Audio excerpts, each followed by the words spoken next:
Et il faut investir, il faut pouvoir réaliser suffisamment de projets pour pouvoir améliorer le cadre de vie et les conditions de vie des populations. Ce qui voudrait dire qu'il faut pouvoir mobiliser les financements adéquats qui correspondent au projet d'investissement de chaque commune.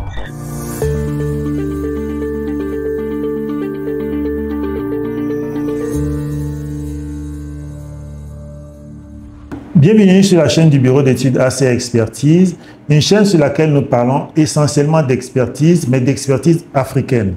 Parce que nous pensons que c'est grâce à l'expérience, mais aussi à la connaissance qu'on peut apporter un appui au développement de notre continent. Aujourd'hui, nous recevons un expert spécial, un expert béninois, M. Lazare Kokou Hungevi, qui a l'opportunité de se présenter. Lazare.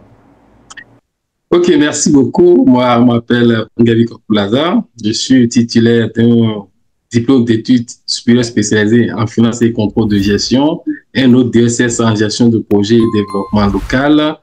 J'ai détenu également un certificat en analyse et évaluation des politiques publiques.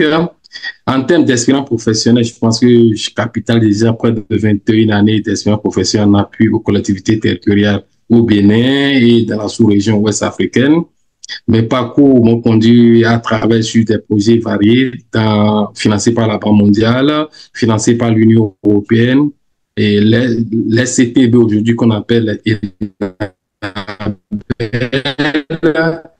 également sur un projet de la BAD également. Donc, j'ai travaillé dans tous ces areas d'études. J'ai réalisé des capacités au profit des collectivités territoriales, également au profit également des services déconcentrés de l'État au niveau au Bénin, également dans la sous-région ouest africaine. J'ai mis en place des guides, des manières de procédure, j'ai élaboré des documents de stratégie et de façon globale en matière de gestion municipale et communale pour pouvoir améliorer la gouvernance locale aux collectivités territoriales. Donc, voici présenter brièvement mon profil aujourd'hui ou qui m'a conduit à vous entretenir en tant qu'expert en stratégie financière des collectivités locales. Merci. Voilà, merci beaucoup Lazare. Et on a compris que vous avez une expérience de plus de 20 ans dans le domaine de l'appui aux collectivités territoriales.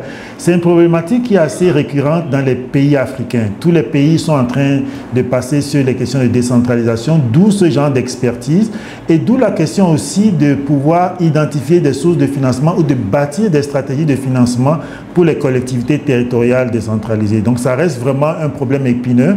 De par votre expérience, en ce qui concerne, quelles sont les meilleures stratégies financières pour appuyer les collectivités territoriales décentralisées?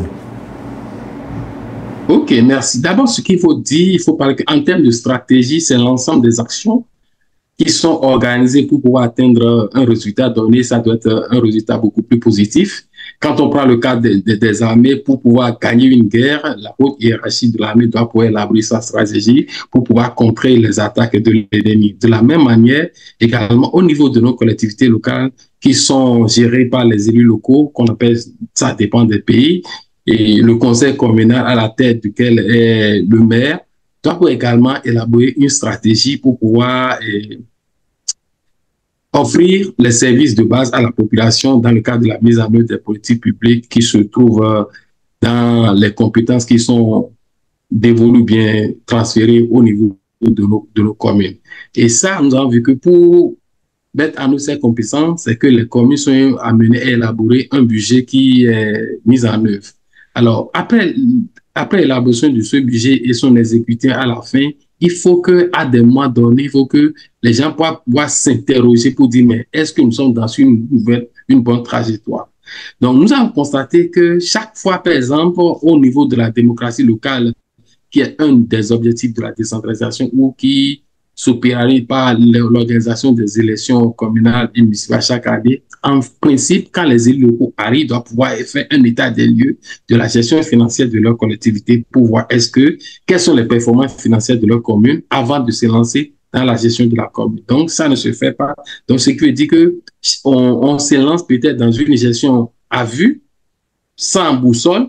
Donc, il faut que chaque année, au début de chaque mandat, par exemple, les élus doivent pouvoir réaliser ce qu'on appelle un diagnostic ou bien ce qu'on appelle l'analyse financière rétrospective pour pouvoir s'interroger sur les choix que les exécutifs passés ont eu à faire et quelles sont ces conséquences-là. Est-ce que la commune est sur une bonne trajectoire en matière de la gestion financière ou quelles sont les sources qui sont mobilisées pour pouvoir financer le développement de la. Donc, quand on fait cette analyse financière, ça doit pouvoir déboucher maintenant sur une stratégie ou sur une perspective.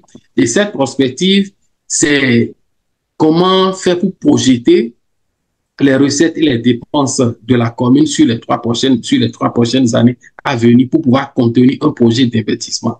Le cœur de la stratégie financière, c'est ce qu'on appelle la programmation pluriannuelle des investissements, ou autrement, on appelle ça également le projet de mandat de la collectivité. Parce que il faut dire que la décentralisation, l'un des objectifs, c'est beaucoup, il faut investir, il faut pouvoir réaliser suffisamment de projets pour pouvoir améliorer le cadre de vie et les conditions de vie des populations. Ce qui veut dire qu'il faut pouvoir mobiliser les financements adéquats qui correspondent au projet d'investissement de chaque commune.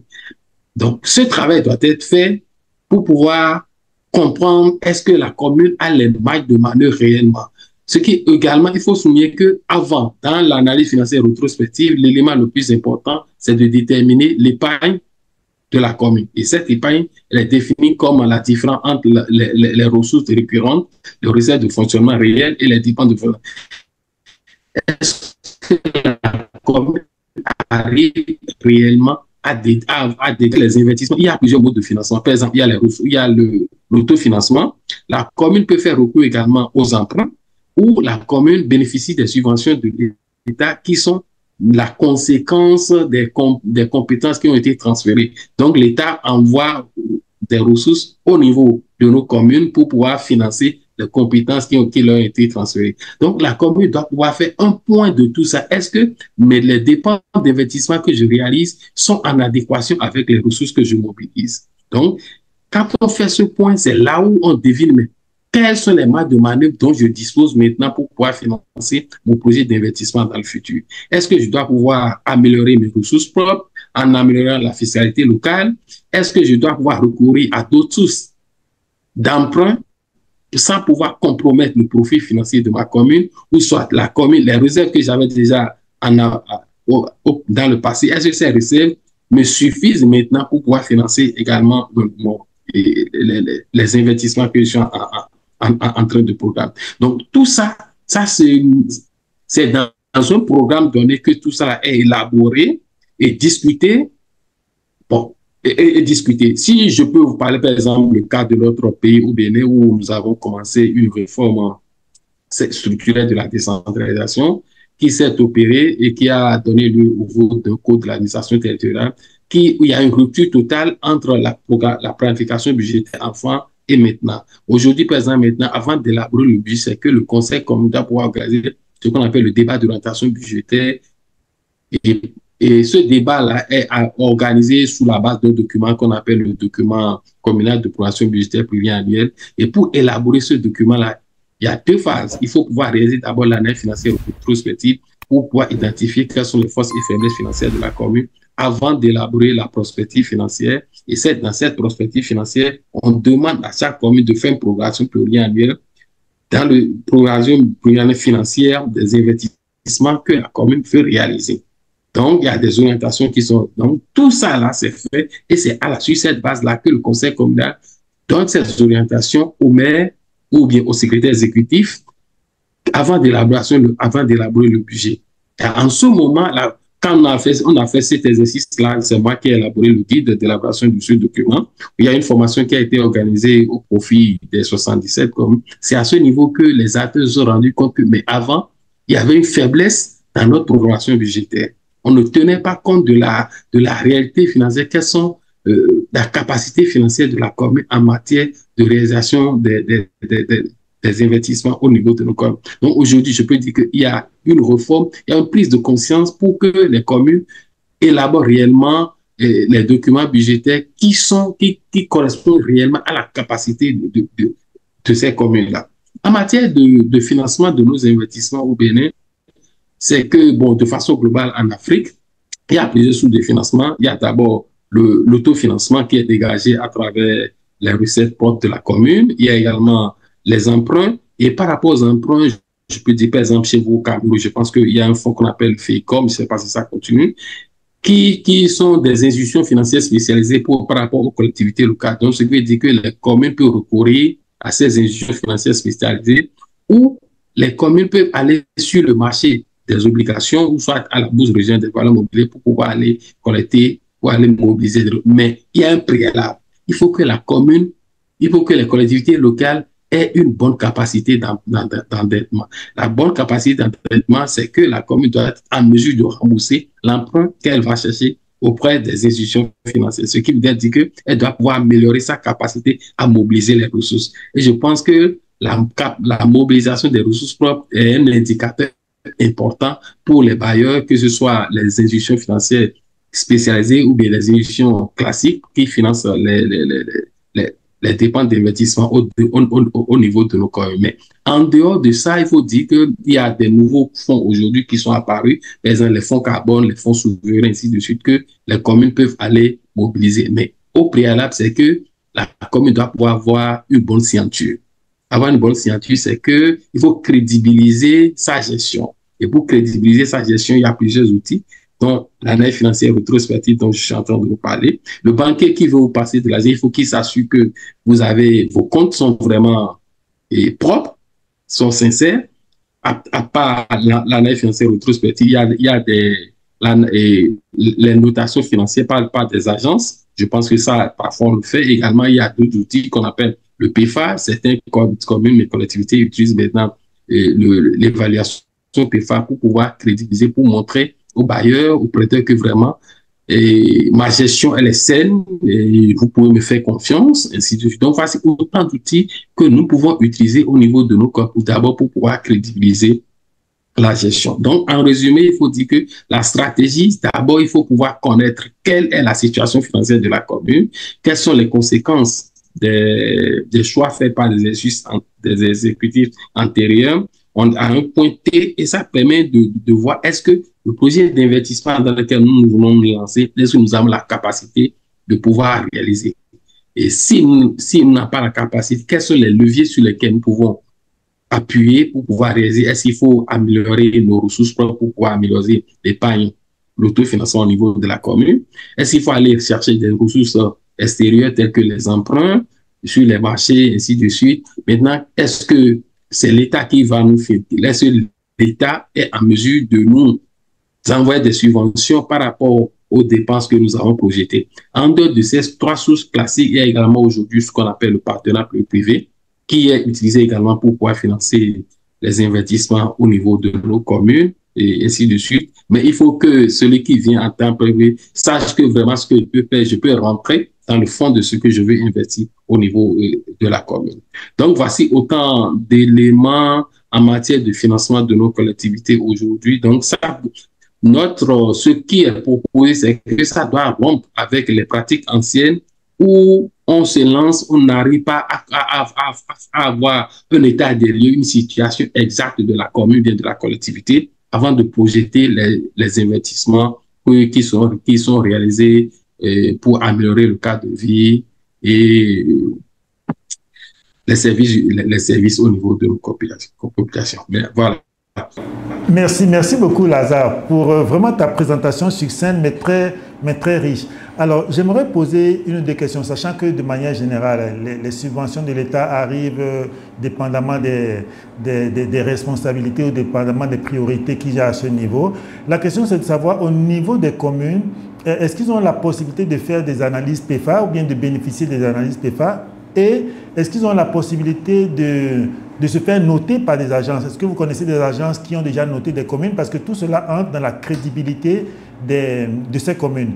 Et enfin, est-ce que vous connaissez des outils précis pour aider à l'analyse financière, l'analyse des capacités financières des communes? Donc voilà les quelques préoccupations sur lesquelles je souhaiterais que tu puisses revenir. D'accord, nous allons quitter par ce qui est le plus facile, c'est l'analyse financière rétrospective que la commune elle-même, elle peut s'engager dans ça à travers les comptes qui ont été clôturés au cours des 5 dernières années. Il y a un modèle qui est élaboré. Premièrement, c'est de voir mais comment sont comportées d'abord les recettes de fonctionnement et les dépenses de fonctionnement au cours des 5 dernières années. Parce que dans chaque ligne, il y a des dépenses récurrentes qui sont beaucoup plus atypiques qu'on veut chercher à suivre pour voir leur évolution, leur fluctuation d'année en année, comment ça s'est opéré. Également, au niveau des dépenses, on fait ce point-là. Et quand on fait ce point, cette analyse, comment certaines lignes ont évolué, leur fluctuation, on doit pouvoir se poser des questions par rapport à ça avant de se poser dans le futur. Et maintenant, quand on finit de faire cette analyse-là, c'est ce qu'on appelle globalement l'analyse budgétaire, il faut pouvoir déterminer ce qu'on appelle le niveau d'épargne de la commune, sa fluctuation d'année en année. Est-ce que la commune arrive réellement à épargner d'année en année? Donc, quand on quitte là, c'est qu'il faut analyser maintenant le mode de financement des investissements. Quelles sont les sources que la commune utilise pour pouvoir financer ces investissements? Donc, c'est de mettre en face des dépenses d'investissement dans le passé. Quelles sont les ressources qui ont été mobilisées pour pouvoir les financer? Premièrement, on peut avoir l'épargne disponible. Et cette épargne disponible, c'est l'épargne de gestion classique que nous avons, qui est la différence entre les recettes réelles de fonctionnement et les dépenses de fonctionnement, des dépenses réelles de fonctionnement. Et quand on a ce solde-là, l'épargne de gestion, il faut pouvoir soustraire ce qu'on appelle d'abord le service de la dette, qui est l'intérêt des emprunts, et également l'amortissement, le remboursement du capital de la dette. Ce qui reste maintenant, c'est ce qu'on appelle l'épargne disponible. Et on ajoute maintenant à l'épargne disponible les subventions et les emprunts pour avoir une recette donnée. Maintenant, chaque année, on essaie d'analyser est-ce que les dépenses d'investissement de l'année sont supérieures aux recettes. Maintenant, il y a des soldes, il y a des ajustements qu'il faut voir. Parce que c'est en analysant ce mode de financement qu'on puisse savoir mais les investissements que nous projetons dans les 3 prochaines années, comment nous allons pouvoir les financer. Maintenant, en matière de PFA, je pense que ça, c'est une très bonne question. C'est un outil d'évaluation de la performance de la gestion des finances publiques au niveau national et également au niveau infra. C'est la Banque mondiale qui a mis en place cet outil-là où on fait ces évaluations et ça conduit beaucoup plus à des réformes de la gestion des finances publiques au niveau des communes et également au niveau des États. Mais je pense que c'est beaucoup plus au niveau de l'État que ça fait. Mais la commune, ça dépend de la capacité de la commune, l'étendue de la commune. Elle-même peut écrire directement au secrétariat PEVA pour dire, moi, je veux faire une évaluation en passant coûte que coûte par le ministère de tutelle, le ministère de la décentralisation et le ministère de l'économie et des finances pour pouvoir faire cette évaluation PEFA.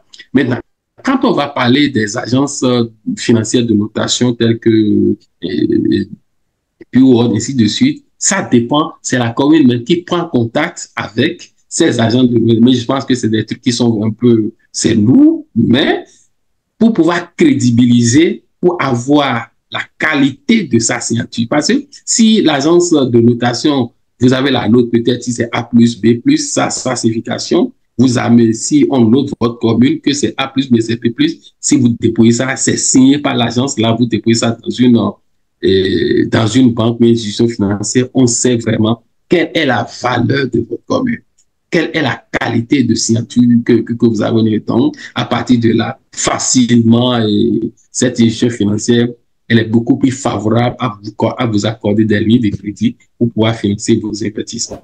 Donc, voici autant d'outils que nous pouvons utiliser qu'aujourd'hui, on ne les utilise pas. On est beaucoup plus dans ce qui est traditionnel. On n'est pas encore arrivé à moderniser un peu la gestion de nos communes. Et je pense que les élus locaux, d'année en année, doivent pouvoir s'ouvrir à ces nouveaux outils-là pour pouvoir crédibiliser leur gestion, parce que c'est ça qui fait handicap en tous pour que les structures financières puissent leur promettre, leurs octroyer des lignes de crédit pour pouvoir financer. Ce n'est pas les ressources qui manquent, mais comment, là c'est la confiance. Parce qu'on dit que le crédit, c'est la confiance. Comment ces institutions peuvent faire confiance à ces collectivités pour mettre des ressources additionnelles à leur disposition pour pouvoir financer les événements. Voici la problématique qui est en jeu.